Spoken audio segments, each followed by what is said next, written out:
సహాయం చేయని అడుగుతా ఉంటాం. కానీ ప్రభు ఏం చెప్తున్నాడు?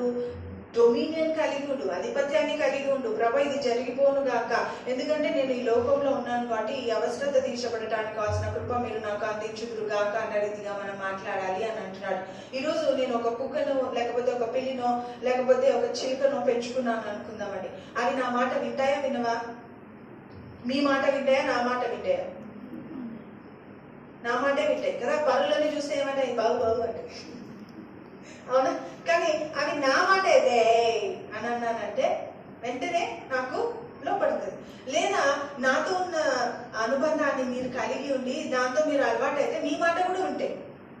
ఇప్పుడు నేను దేవునితో ఉన్న అనుభవాన్ని బట్టి ఇది ఒక కుక్క అనుకుందాం. ఏది? నీ అవసరం. యేసు నామములో కమ్ హియర్ అంటే అది రావాలి. ఆమేన్. యేసు నామములో ఇది జరుగును కాక అంటే జరగాలి. అంటే నువ్వు దేన్ని శాసిస్తున్నావు? సృష్టిని శాసిస్తున్నావు. అది ఒక సృష్టము, మనిషి సృష్టించిన సృష్టము. కాబట్టి నువ్వే భయపడాల్సిన అవసరమా లేదు.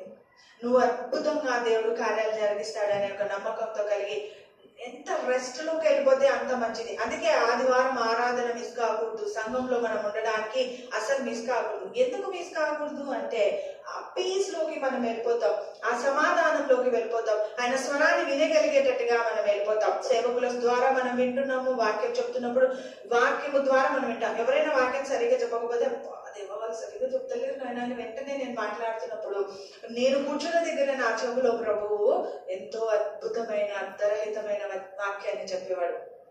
ఆమేన్. కొంతమంది తలాంతులు అంటే తలాంతులే అని చెప్తుంటారు. కొంతమంది వాక్యంగా చెప్తున్నారు. అంటే నేను వ్యంగ్యం చేయడం లేదు. We need revolution to accept కదా.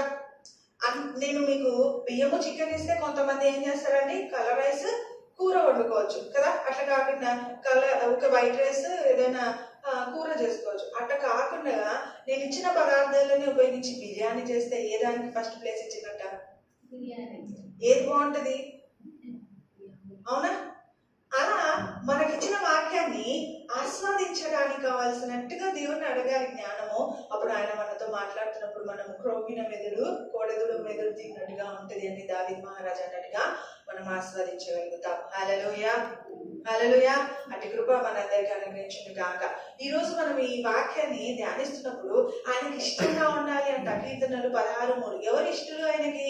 కేవలము ఆయన నమ్మకాన్ని ఒమ్ము చేయకుండా ఆయన ప్రేమించే సేవకులే ఆయనకి ఇష్టలు అని అంటున్నారు. అంటే ఎవరు సేవకులు అంటే ఇక్కడ నిలబడి వాక్యం చెప్పేవాళ్ళు కాదు, ఆయనని సేవించేవారు, ఆయనని ఆరాధించే